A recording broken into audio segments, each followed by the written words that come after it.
We're here with the Made in New York podcast with Mr. MrNYCSubway. Tell us a little bit about yourself. Tell us your real name. Tell us what you do. And yeah. Cool. So, the handle is on Instagram. It's MrNYCSubway. My real name is actually like to keep that DL, but from San Diego, moved to New York about 4 years ago. I'm a lawyer. I pursued a master's degree to get a good. Essentially, I came here with to build my foundation. I pursued the master's degree at Benjamin Cardozo. Mm-hmm.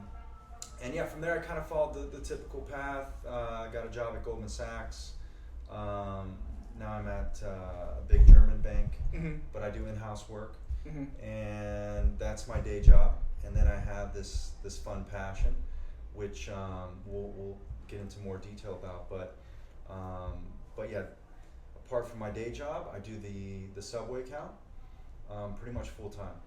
So how did that come to be? Like non-New Yorker, what drew you to creating the Subway account?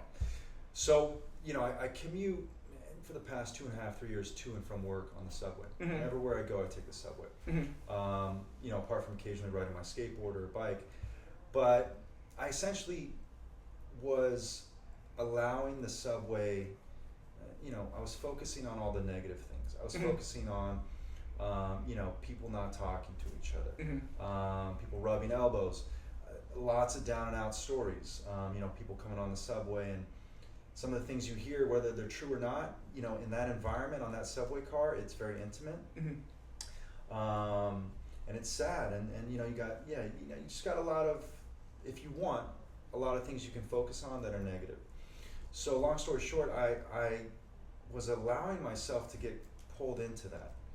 And I realized it was having a big impact on my life because probably spending an hour to 2 hours a day on the subway. Mm-hmm. So, through a series of kind of, I say whispers from the universe, but kind of signals, Mm-hmm. I slowly realized I needed to change my perspective. And that's essentially what I did. Mm-hmm. So my initial thought with this account, and it was pretty simple, was to enhance the quality of my commute. And then potentially, if I could, enhance the quality of the commuters around me. So Mm-hmm. again, my vision is going into the subway early in the morning, no one's talking to each other. What can I do to bring some positive energy? Mm-hmm. So what I did is I essentially reached out to one of my friends. She's an artist, she sings, and at the time it was perfect. She quit her day job, and I said, hey, I want to go on the subway, I want you to sing, I want you to tell everyone, hey, I don't want any money, I just want you to take this positive energy and pass it on. And I'm like, Ray, I'm gonna film it. And she's like, yeah, let's do it, I'd love to do it.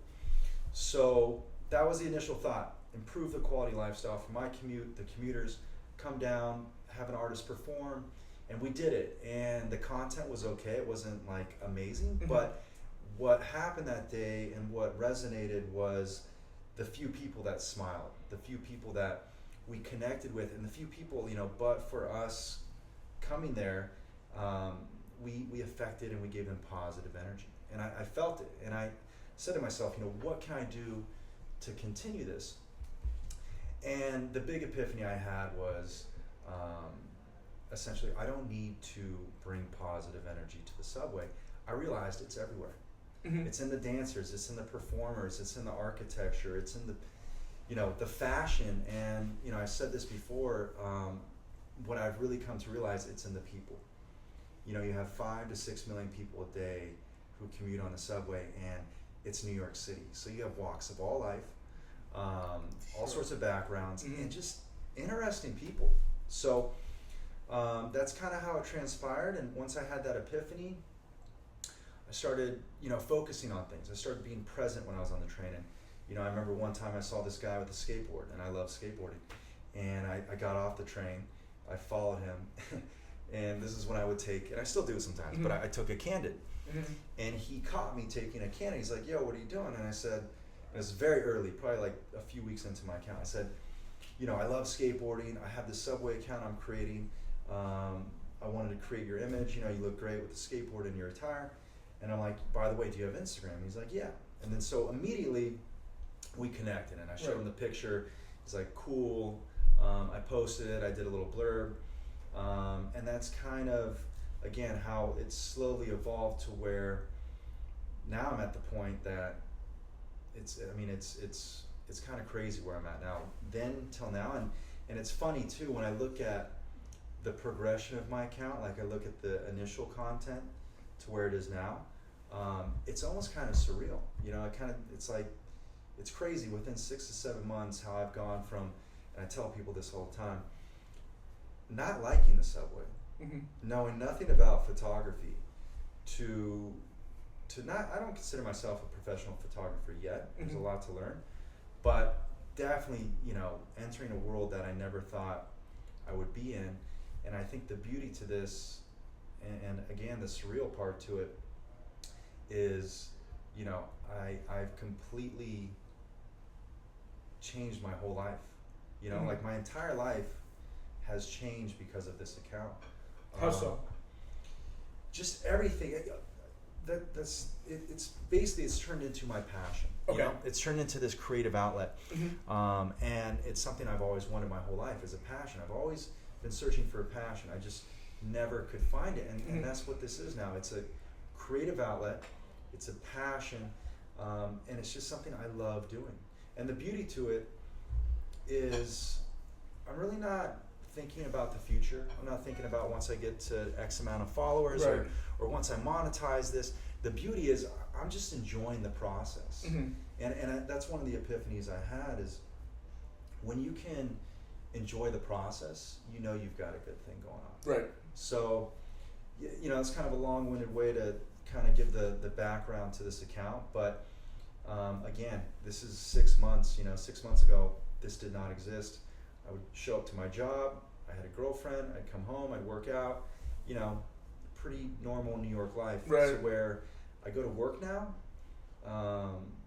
and then as soon as I leave, I go into this mode, So what would it take for you to leave the legal job?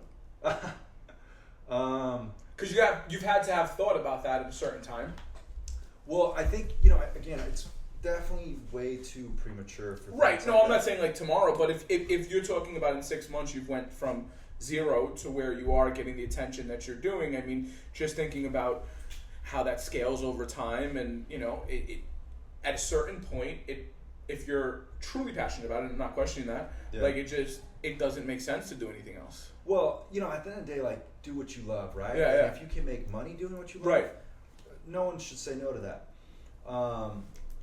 I think the beauty, though, to this as well is I don't have to put pressure on this account to make money, and I think there's some beauty in that. Like, again, when I do these collaborations, they're completely free.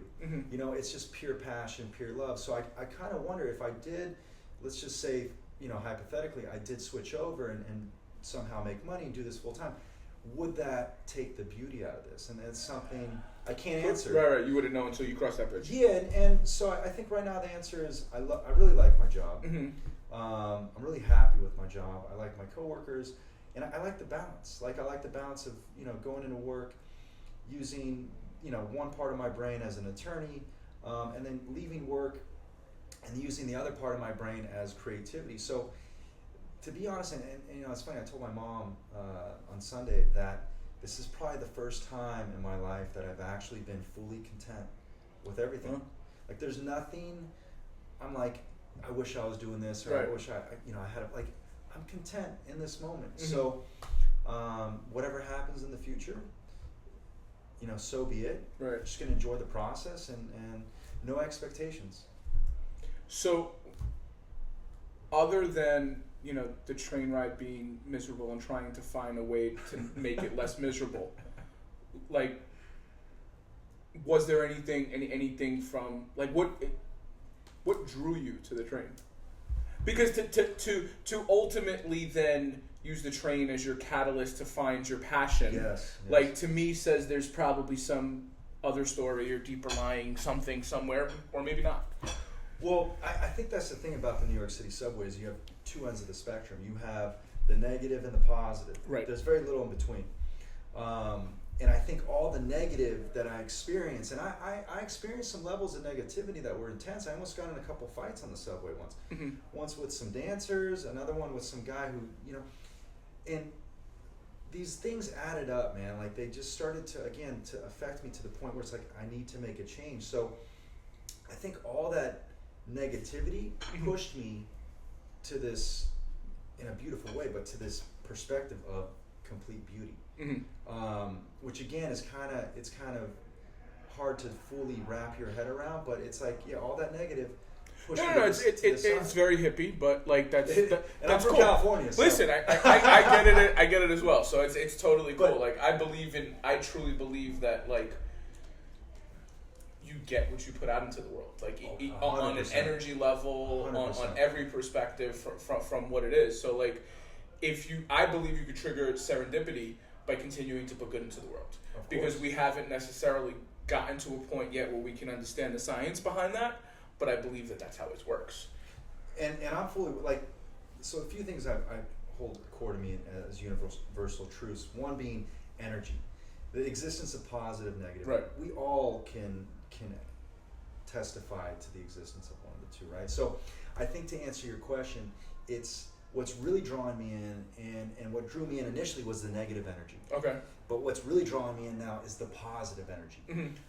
And I think that's what makes the New York City subway so unique, is it's an environment where, again, you have 5 to 6 million people all underground coming together. So you have so much energy in one place that it just creates this unique environment. And again, very unique energies, right? You've got the rich, you've got the poor, you've got, every type of race, every type of religion, every type of belief system. But when we're on that subway, it's really cool, man. Like, this is what I've come to realize is we kind of forget about our backgrounds. We kind of forget about who we are. We're just kind of on the subway trying to get to where we're going.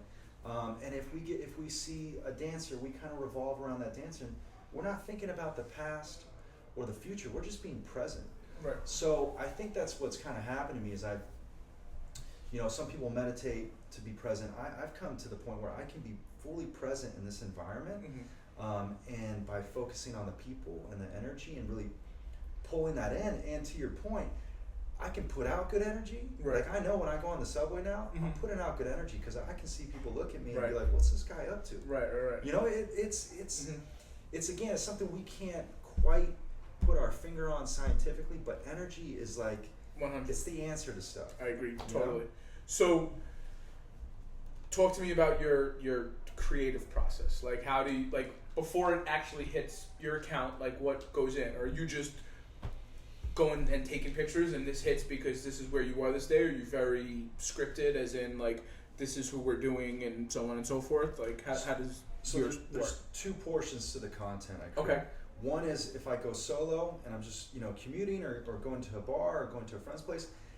Again, I'm fully present. I'm looking for stuff, right? So I might see, for example, I was coming here, and I ran into. I wish I could show you guys the video I posted on my story. But this guy, he works out underground, and he's I don't know where he's from. He's from the East, and so I met him a few months back, and he was doing push-ups and just totally ridiculousness. So I'm like, I got to catch this. So I started capturing it, and it ended up turning into a phenomenal video.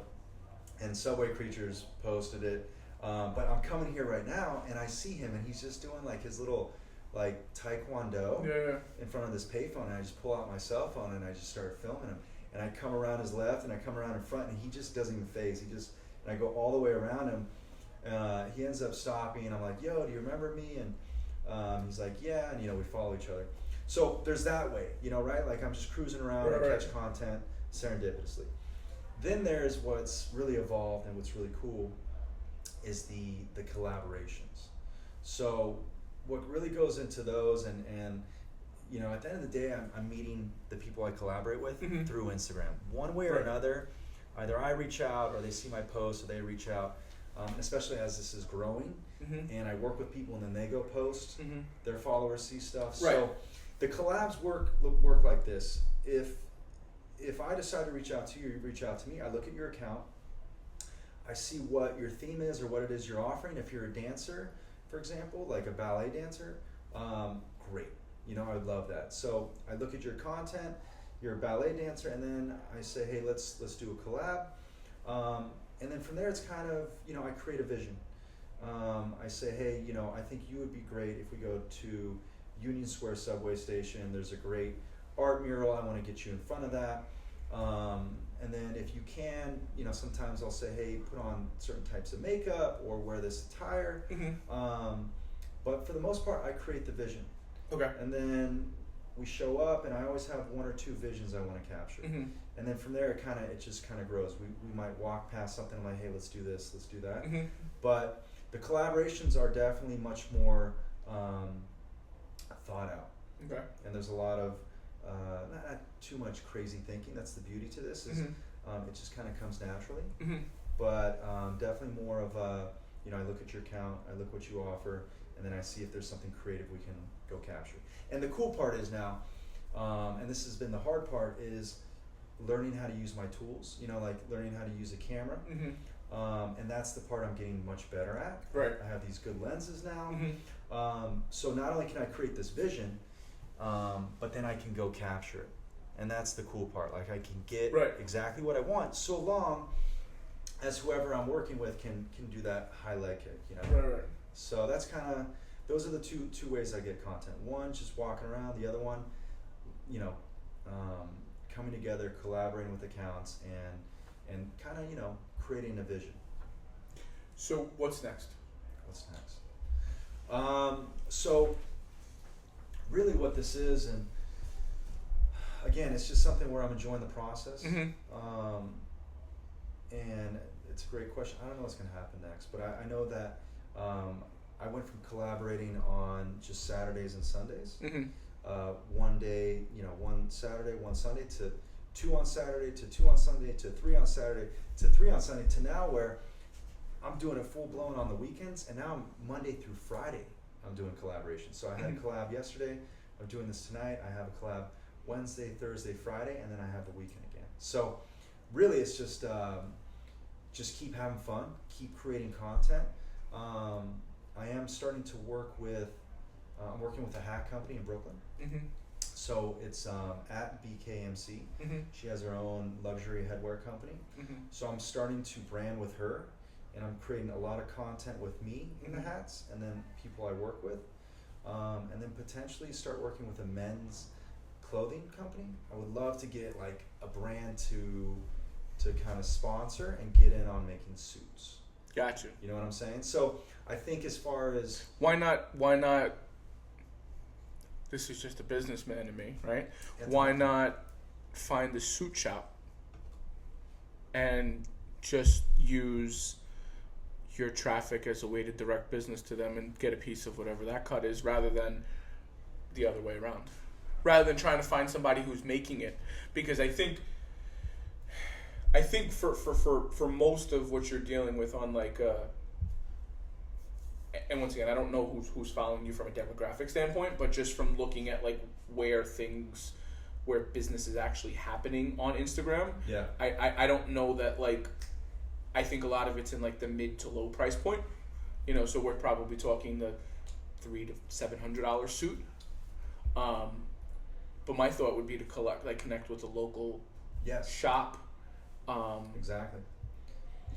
Well, and if you want, actually, now that you mentioned it, have a connection. Yeah, exactly. And that's the beauty to this is so, you got to start at the bottom. Right. That's what I'm learning with this is, you got to start, like, I reached out to Brooks Brothers and I've tagged them in my stuff. We actually talked to each other. And I said, hey, would you guys hook it up with a tuxedo? And I'll create you some dope-ass content. They're like, hey, we can't comp you a tux, but how about a dress shirt? So basically I'm not at that point yet. Right. Now, I got Dana with her hat thing in Brooklyn, and she creates amazing hats. Like, I love that collab. I just saw you a picture of yourself. Was that the hat? Exactly. Okay. Now, my friend Mindy, who I met through the account, she just literally set me up with an intro email with a local men's suit company. Okay. And I checked out their Instagram account. It's very small. Yeah. So it's the perfect starting ground for them. Right. But that's how it's going to happen. Kind of start with a smaller kind of boutique local shop. Just build a relationship with each other. Right. Because once, Dana knows now, like, I'm all about it. Like, I'm all about making content, promoting her account, promoting my account. So once I can establish that connection, right. It'd be cool, man. It'd be really cool if I could get a suit or two. And at the end of the day, yeah, I'm putting some serious work into this, and I'm creating some quality content. So I think the connection will be made. So serious work. What does that mean? Like the hours. So yeah, like specifically, because I don't question you. It's not that I'm questioning you. Oh no, yeah. It's more in essence to like reinforce to those watching that like the bleeding blood, like blood, sweat, and tears is the only way to do it. Exactly. Basically, the way, and I think I finally it's an obsession. Right. It's a complete obsession. Right. So, I would say on average, I spend, I work from 7:30 to 5:30. So I would say on average 4 to 6 hours a day. Well, And then on the weekends, potentially 12 hours. But that's what I'm saying. Outside of work, right. this is all I do. Mm-hmm. I don't have a girlfriend anymore. Mm-hmm. I don't, I'm just like, the subway is my girlfriend. Right. So you're spending 40 hours a week almost on this as well, on Yes. top of your regular job. Oh, yeah. Yeah. Easily.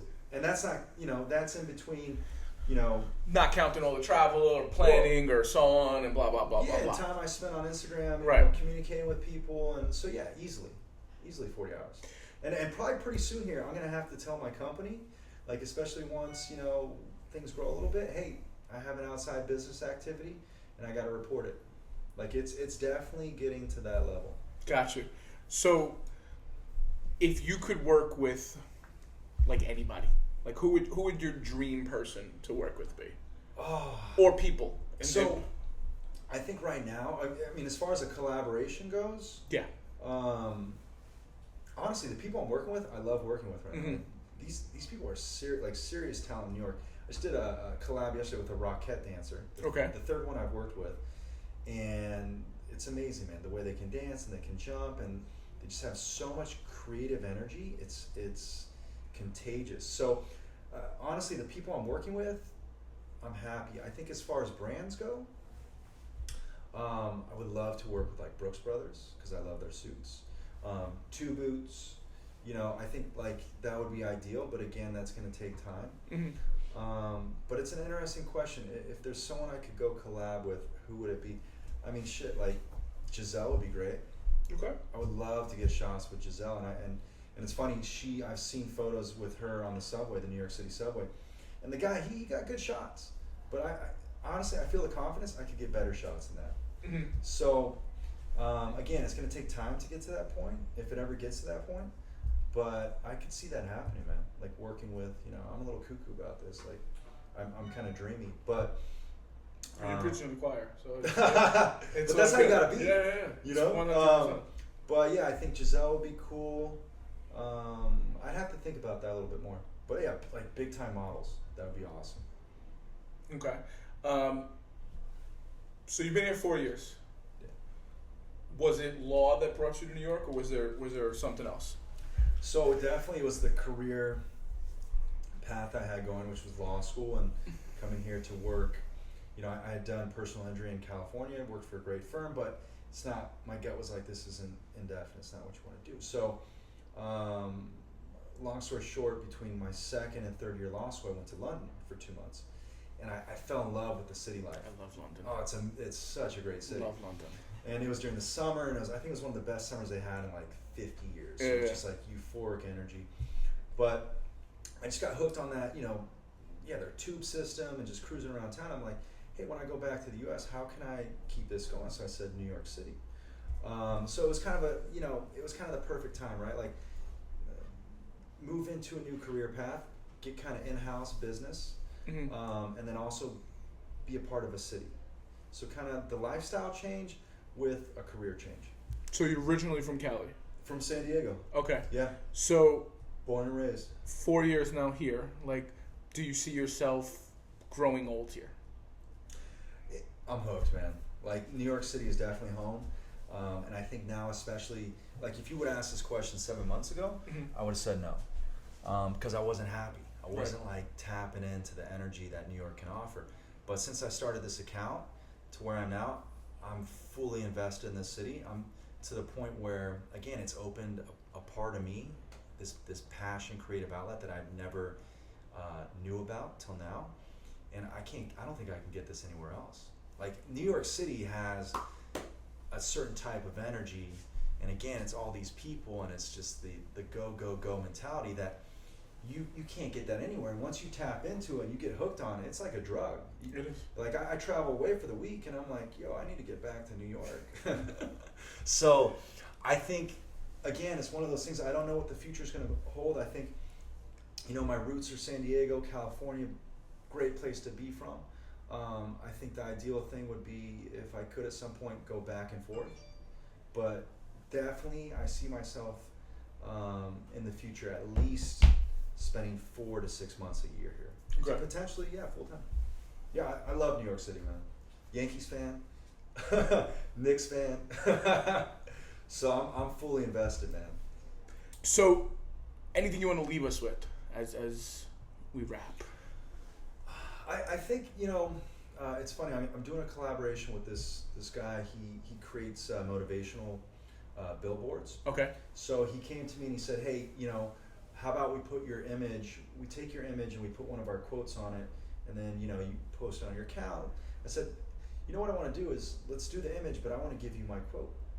So I think my thing right now is it's pretty simple, man. Is just be passionate about life. Find something you're passionate about, and going back to what I said earlier, I've always wanted to be passionate about something. Mm-hmm. I'm 33 years old. I just couldn't figure out what the heck it was. Got it. But the thing I kept doing, and I never gave up, is I just kept searching for it. I kept asking myself and the universe, like, just give me something to be passionate about. And I think that's my message to people is if you've got that inner voice and that inner calling, keep going. Like, it's a struggle, it's a tough road, it's convoluted, it's confusing, it's a lot of uncertainty, but if you just keep going, eventually, and stay open to any possibility, you'll find it. And when you find it, it's worth it, man. So I think the only thing I can express, and especially in relation to this account, is do what you love, find your passion, because when you do, there's no better feeling in the world, at least for me. Right. It's honestly, it's to me, it's the strongest, best emotion one can experience. Mm-hmm. And everything from it is better. My relationship with my friends, my family, my coworkers, everything I do is more positive. So my message is find your passion, don't give up till you do, and when you find it, be grateful, because it's a beautiful thing. Cool. Yeah. Well, thank you so much for joining us. Of course, man. Thank you. Cool.